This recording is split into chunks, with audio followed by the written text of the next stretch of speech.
Շնորհակալություն այս հնարավորության համար։ Ես կշարունակեմ մեր կատարած հետազոտության որոշակի մասի ներկայացումը։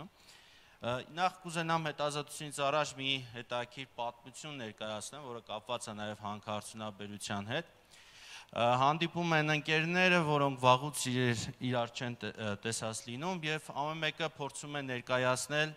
իր մասնագիտությունը ինչով է զբաղվում։ Մեկը ներկայացնում է, որ ես շինարար եմ, բոլորը ասում են ինչ լավ է դուք տներ եք պատրաստում, մեկը ներկայացնում է ոսկերիչ եմ, ինչ լավ է որ դու հետաքրքիր զարդեր ես պատրաստում, մյուսը ինժեները, որ ասում են դու շատ կարևոր գործ ես կատարում, այդպես շարունակ։ Երբ որ գալիս է հանքագործի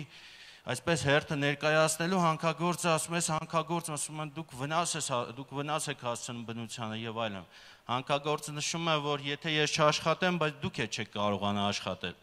Հետևաբար մեր տնտեսության համար հանքագործությունը, հանքարդյունաբերությունը առանցքային նշանակություն ունի եւ մենք պետք է կարողանանք այդ ներդաշնակությունը սահմանել անշուշտ նաեւ պատասխանատու հանքարդյունաբերության այդ ձևաչափի կայուն զարգացման ծրագրերի շրջանակում։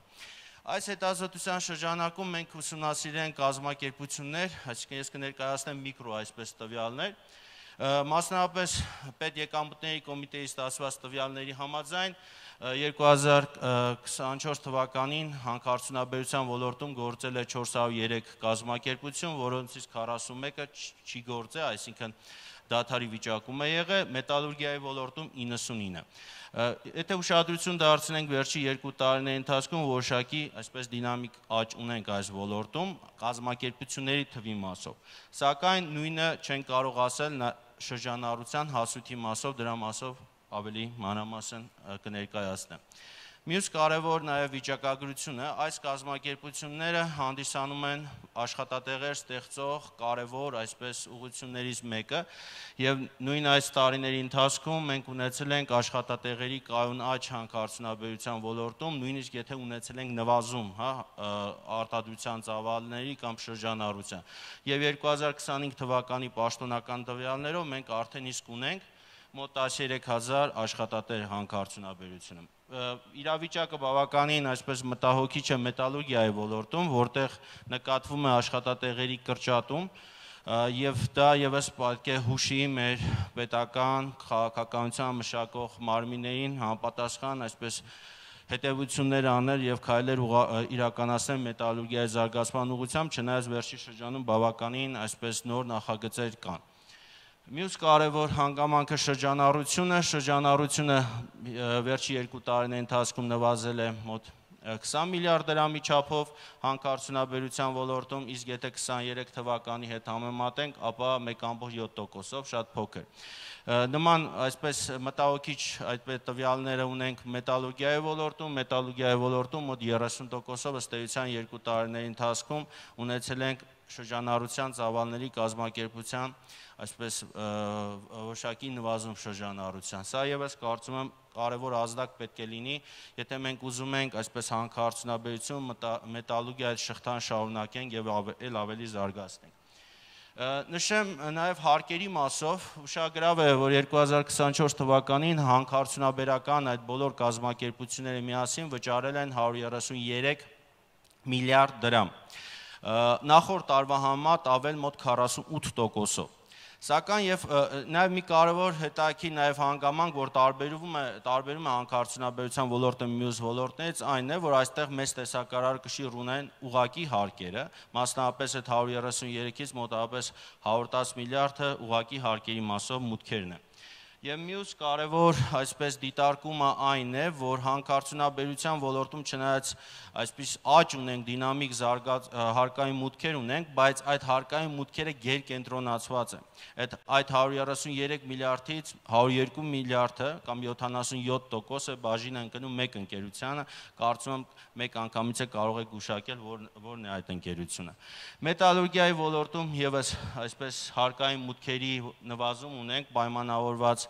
շրջանառության եւ այլ այսպես process-ներով, որը եւս մեկ ազդակ է այս ոլորտում նոր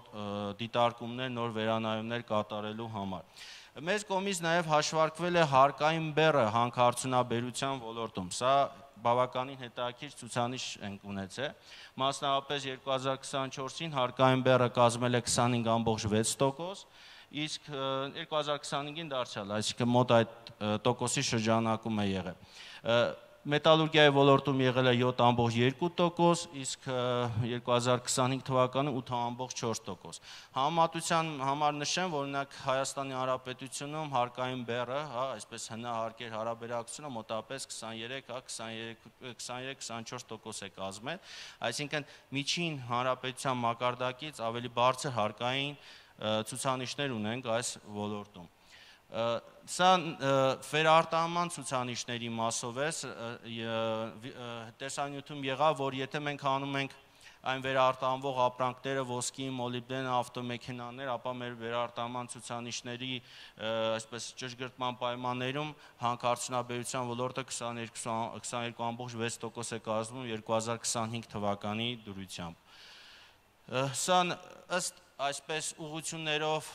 արտահանումներն է, նկատեք, որ հիմնական այսպես մեծ դերակատարը վերջի տարիներին ունի Չինաստանը, այսինքն մենք այսպես մոտ 52% կամ կեսից ավելին դեպի Չինաստան ենք արտահանում, սա այսպես վերջին շրջանի մեր հանքարդյունաբերության ոլորտի տենդենսներն է։ Եվ ընդհանուր առմամբ արտահանմանը, եթե անդրադառնանք, նշեմ, որ Հայաստանում քիչ են ոլորտները, որոնք ուղղված են արտահանման։ Հանքարդյունաբերությունը կարող ենք ասել այդ եզակին է, որը այսպես արտահանման միտված, հատկապես մետաղական հանքարդյունաբերությունը, որի 100% արտահանվում է, այսպես այստեղ համեմատություն ենք վերցրել ալկոհոլային խմիչքների, ծխախոտի եւ տեղեկատվական տեխնոլոգիաների դեպքում, որոնց դեպքում արտահանումը, օրինակ նույն IT ոլորտի դեպքում 80% է, իսկ մետալուրգիայի դեպքում մենք ունենք 100% արտահանում։ Ամփոփելով խոսքս կնշեմ, որ մենք մեր հանքարդյունաբերությունը ներկայումս կանգնած է նոր այսպես զարգացման հանգրվանի առջև եւ ներկայումս իրականացվող տնտեսական, հարկային, քաղաքականությունը պետք է զարգացման նոր ուղենիշ սահմանի, նոր թիրախ սահմանի։ Մենք հիմա ներկայումս բավական լուրջ անելիք ունենք նոր ծրագրեր, նոր նախագծեր կյանքի կոչելու ուղղությամբ եւ ամենակարևորն է, որ մենք պետք է վերանայենք մեր